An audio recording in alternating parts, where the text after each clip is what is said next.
Big breaking news చూస్తున్నాము. ఆంధ్రప్రదేశ్లో రాజకీయాల్లో ఒక హాట్ వార్త ఇప్పుడు వెలుగులోకి వచ్చింది.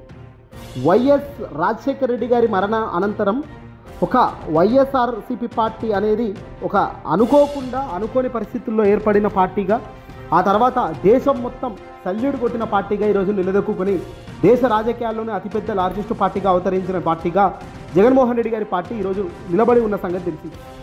అనుకోని పరిస్థితుల్లో వాంటెడ్గా వచ్చిన పరిస్థితుల కుటుంబ పరిస్థితుల్లో తెలియదు, కానీ సొంత చెల్లి ఇతర పార్టీలోకి వెళ్ళడం, ఇతర రాష్ట్రానికి వెళ్ళడం, సొంతంగా పార్టీ పెట్టడం, ఆ తర్వాత తన పార్టీని క్లోజ్ చేసి ఇతర పార్టీలోకి వెళ్ళడం, ఇదంతా కూడా చాలా తక్కువ సమయంలో తక్కువ స్పాన్లో జరిగిన విషయం మనందరికీ తెలిసిందే. అయితే ఇప్పుడు తాజాగా రాజకీయ వర్గాల్లో ఒక కొత్త ఆసక్తికరమైన వార్త ఏందయ్యా అంటే, వైఎస్ షర్మిల గారి కుమారుడు వైఎస్ రాజారెడ్డి రాజకీయాల్లోకి ప్రవేశించబోతున్నారు అనేది ఇప్పుడు పెద్ద ఎత్తున ప్రచారం మొదలైంది. ఇది ఒక పెద్ద టర్నింగ్ పాయింట్ అవుతుందా, లేక వైఎస్ఆర్ కుటుంబం నుంచి ఒక కొత్త తరహా రాజకీయ వారసత్వం ప్రారంభమవుతుందా? ఇదిగో ఇలాంటి ఆసక్తికరమైన వార్తలు కనబడుతున్నాయి. మొదటిగా రెండు విషయాలు. ఇది ఒక పెద్ద టర్నింగ్ పాయింట్ అవుతుందా? ఎవరికి టర్నింగ్ పాయింట్? ఎవరికి అంటే వైఎస్ షర్మిల గారి రాజకీయ జీవితానికి. Repeat cut. అసలు ఈ పెద్ద టర్నింగ్ పాయింట్ ఎవరికి అంటే, ఇక్కడ మొదటగా వైఎస్ షర్మిల గారికి. షర్మిల తన రాజకీయ తప్పటి అడుగులు రాజకీయంగా తాను తీసుకునే డిసిషన్స్ చాలా పెద్ద ఎత్తున ఫెయిల్ అవుతూ పోతున్న తరుణం మనం చూస్తున్నాం. హుటాహుటిన అన్నపై ఉన్న కోపంతో పక్క రాష్ట్రమైన తెలంగాణకు వెళ్ళడం, ఆ పార్టీలో తెలంగాణకు వెళ్ళి కేసీఆర్కి వ్యతిరేకంగా పార్టీ పెట్టడం, తక్కువ సమయంలో ఏడాది కూడా నడిచిందో లేదో తెలియదు, ఆ పార్టీ మళ్ళీ క్లోజ్ చేసేశారు. కాంగ్రెస్ పార్టీ అన్నారు, కాంగ్రెస్ పార్టీ అన్నారు, ఆ పార్టీలో జాయిన్ అయ్యారు. ఏకంగా వైఎస్ రాజశేఖర రెడ్డి గారికి అవమానం ఏ పార్టీ అయితే చేసిందో, ఏ పార్టీ ద్రోహం చేసిందో అదే పార్టీలో చేరి ఏకంగా అన్న మీదకే బాణం విసురుతూ మళ్ళీ ఆంధ్రప్రదేశ్కి వెళ్ళారు. మొదట ఆంధ్రప్రదేశ్ మా రాష్ట్రం కాదన్నట్టు మాట్లాడారు, ఆ తర్వాత రాష్ట్రం ఇక్కడే అన్నట్టు మళ్ళీ రివర్స్ వచ్చారు. ఇన్ని యూటర్న్లు తీసుకొని ఇన్ని టర్నింగ్లు తీసుకున్న షర్మిలకు ఈరోజు తన కుమారుడు ద్వారా పెద్ద టర్నింగ్ పాయింట్ ఏమైనా దొరుకుతుందేమో అన్న ఆశతో తాను పార్టీలోకి, ఇప్పటికి కూడా వైఎస్ షర్మిలమ్మ గారు ఏ పార్టీలో తమ కుమారుడు ఉన్నారు లేదంటే పార్టీలోకి వస్తున్నాడని కానీ ఏం ప్రకటన చేయలేదు. ఇవి కేవలం ఊహాగానాలనే చెప్పొచ్చు. సరే, ఊహాగానాలే మాట్లాడుకుంటే వైఎస్ఆర్ గారు చేసిన సేవలు ఈ రెండు తెలుగు రాష్ట్రాల్లో మొదట ప్రజల గుండెల్లో చెరగని ముద్ర వేశాయి అన్నది సత్యం. ఇది మొదటి పాయింట్. రాజశేఖర రెడ్డి గారు కష్టపడ్డారు. ఇప్పుడు పేద ప్రజలకు మంచి చేయడం కాదు, ఆయన పేద ప్రజల గుండెల్లో స్థానం సంపాదించుకున్నారు. ఆ తర్వాత జగన్మోహన్ రెడ్డి గారు తన వారసత్వాన్ని ముందుకు తీసుకెళ్లడంలో 1000కి 1000 మార్కులు కొట్టిన వ్యక్తి కుమారుడిగా జగన్మోహన్ రెడ్డి గారు. వైఎస్ షర్మిల గారు తెలంగాణలో పార్టీని నడిపించేందుకు ప్రయత్నించి ఇప్పుడు తన కుమారుడిని పరిచయం చేస్తే అది రాజకీయంగా ఒక కొత్త చర్చకు మాత్రమే దారితీసే అవకాశాలు ఉన్నాయి తప్ప టర్నింగ్ పాయింట్లు పెద్దగా ఏ ఇతర పార్టీలకు కానీ ఏ ఇతర వ్యక్తులకు కానీ తాకుతుంది అని మాత్రం అనుకోవడం కష్టమే. అసలు విషయంకి వస్తే జగన్ గారికి ఈ రాజారెడ్డి అధికారంలో అంటే రాజారెడ్డి పొలిటికల్గా రావడం కానీ రాజారెడ్డి పొలిటికల్గా రాకపోవడం కానీ ఇవేమైనా జగన్మోహన్ రెడ్డి గారికి నష్టం చేస్తాయా లేదంటే లాభం చేస్తాయా అనేది ఇక్కడ చాలా డైరెక్ట్గా క్లియర్గా చూద్దాం. ఎందుకంటే అల్టిమేట్గా షర్మిలమ్మ గోల్ జగన్మోహన్ రెడ్డి గారిని రాజకీయంగా పూర్తిగా భ్రష్టు పెట్టించాలి. వైఎస్ఆర్ కుటుంబం అంటే వైఎస్ రాజశేఖర రెడ్డి గారి వారసత్వంగా నా మనవడు అన్నట్టుగా రాజారెడ్డిని తీర్చిదిద్దాలి అనుకుంటుందేమో. అది కరెక్టే, తన మనసులో వ్యక్తిగత భావన, కానీ ప్రజల ముందుకు రుద్దాలనుకోవడం కరెక్ట్ కాదు. ఇక్కడ వారసత్వం అంటే ప్రజల దృష్టిలో, సమాజం దృష్టిలో, చరిత్ర కలిగిన ఈ దేశం, ఈ రాష్ట్రం, ఈ ప్రపంచం మనకు నేర్పించిన బుద్ధి జ్ఞానంతో చూస్తే తండ్రి తర్వాత కుమారుడికే ఆ బాధ్యతలు, ఆ బరువులు ఎక్కువ ఉంటాయి. అందులో రాణించగలిగినప్పుడు, అందులో గెలిచినప్పుడు, అందులో ప్రజాదరణ పొందినప్పుడు ఖచ్చితంగా అల్టిమేట్గా కుమారుడే గొప్ప స్థానంలో ఉంటాడు. ఆ కుమారుడే వారసత్వాన్ని ముందుకు తీసుకెళ్తున్న వ్యక్తి అవుతాడు. అది వాళ్ళ అక్కలకో చెల్లెలకో నచ్చాల్సిన అవసరం లేదు. నచ్చినా నచ్చకపోయినా వారసత్వం అనేది తన కుమారుడికి ఉంటుందన్నది జగమెరిగిన సత్యం.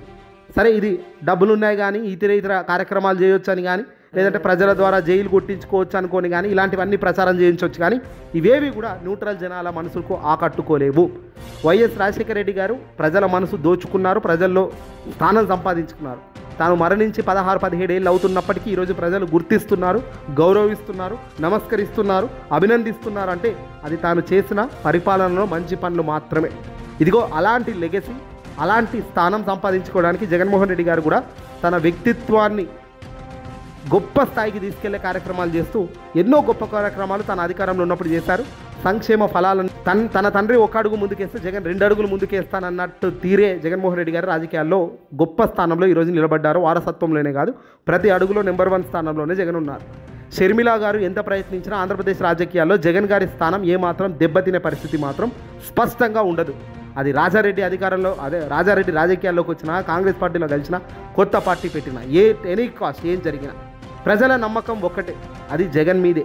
ఎందుకంటే ఈయన చేసిన సంక్షేమ పథకాలు ప్రభావం నేరుగా ప్రతి ఇంటికి చేరింది, ప్రతి గడపకు తాకింది.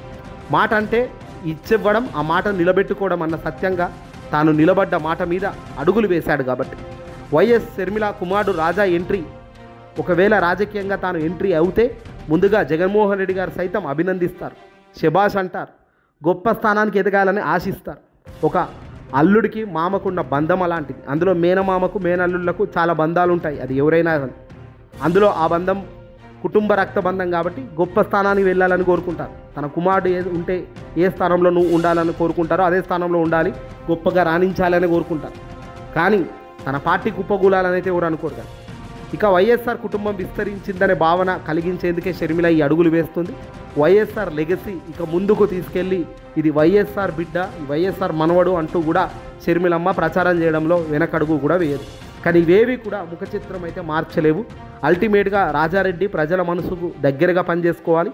ప్రజల మనసును దోచుకున్నప్పుడు, ప్రజల మనసులో స్థానం సంపాదించుకున్నప్పుడు, ప్రజల కష్టాల్లో పాల్గొన్నప్పుడు మాత్రమే ప్రజలిచ్చే ఫలితంగా రావాలి. దాని రుబ్బడం అనేది కరెక్ట్ కాదు. ఇది జగన్మోహన్ రెడ్డి గారు కూడా ఓ సందర్భంగా చెప్పారు.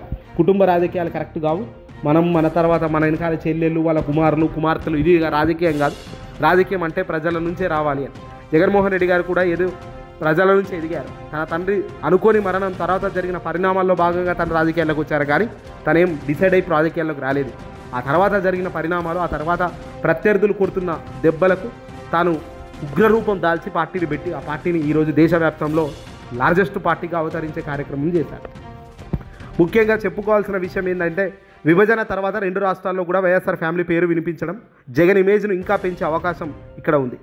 ఇక్కడ రాజారెడ్డి రాజకీయాల్లోకి ఎంట్రీ ఇచ్చినా, ఏది ఇచ్చినా ఇక్కడ మరింత బలం పెరిగేది అల్టిమేట్గా మేనమామ అయిన వైఎస్ఆర్సీపీ పార్టీ జగన్మోహన్ రెడ్డి గారికి. సాధారణ ప్రజలు కొత్త ముఖాల పట్ల ఒక ఆసక్తి చూపుతారు. రాజా ఎంట్రీ ఓ ఆసక్తి పెంచుతుంది. కానీ ఆ ఆసక్తి చివరికి వైఎస్ జగన్మోహన్ రెడ్డి గారి వైపు మళ్ళీ అవకాశమే ఎక్కువ. ఎందుకంటే పబ్లిక్ మైండ్లో వైఎస్ షర్మిల రాజా కంటే ఎక్కువ వైఎస్ జగన్మోహన్ రెడ్డి గారి అనుభవం మరియు అతని పరిపాలన పట్ల బలమైన నమ్మకం, విశ్వసనీయత ఉండడమే ఇందుకు కారణం. వైఎస్ఆర్ గారి అసలు ఆస్తి అంటే ఆంధ్రప్రదేశ్ ప్రజల విశ్వాసం ఏదైనా ఉంది అంటే అది నెక్స్ట్ జనరేషన్కు జగన్మోహన్ రెడ్డి గారే అనేది క్లియర్గా ప్రజలు ఇప్పటికే ధృవీకరించిన అంశమే. వైఎస్ షర్మిల తన కుమారుడు రాజా లాంటి ఎంట్రీలు ఇచ్చినా, రాజా ఎంట్రీ పొలిటికల్గా వచ్చినా వైఎస్ జగన్ గారికి పోటీ కానే కాదు, ఆయన స్థానాన్ని మరింత క్లీన్గా చూపించేలా మారవచ్చు తప్ప జగన్మోహన్ రెడ్డి గారితో పోటీ పడే పరిస్థితి కానీ ఆ పొజిషన్ కానీ కుమారుడికి ఉండబోదు అన్నది క్లియర్ కట్. అందుకే ఏ వార్తలు బయటకు కొత్త సవాళ్ళు ఎన్ని వినిపించినా లోతుగా చూస్తే జగన్ గారికి ఒక పాజిటివ్ వాతావరణమే కలిగించే అవకాశమే ఎక్కువగా ఉంది రాజా పొలిటికల్ ఎంట్రీ ఇస్తే కూడా. ఎందుకంటే ప్రజలు ఎప్పుడు లీడర్షిప్లో కంటిన్యూటీని చూస్తారు, కానీ ఆ కంటిన్యూటీ జగన్ గారే అందిస్తున్నారు అనేది కూడా జగన్ వైపు మళ్ళీ అది జగన్కే పాజిటివ్గా మారే అవకాశాలు కనబడుతున్నాయి. ఎట్ ఎనీ కాస్ట్ ప్రజలకు ఏం చేస్తున్నాం అనేది ముఖ్యం, ప్రజల మనసుకు ఎంత దగ్గరగా పనిచేస్తున్నాం అన్నదే ముఖ్యం, ప్రజల కష్టాల్లో ఎంత వాళ్లకు దగ్గరగా మనం ఉండగలుగుతున్నాం అన్నదే ముఖ్యం. అల్టిమేట్గా ప్రజల మనసులు గెలుచుకున్నప్పుడు, ప్రజల కష్టాల్లో నువ్వు పాల్పంచుకున్నప్పుడు డెఫినెట్గా విజయం వరిస్తుంది.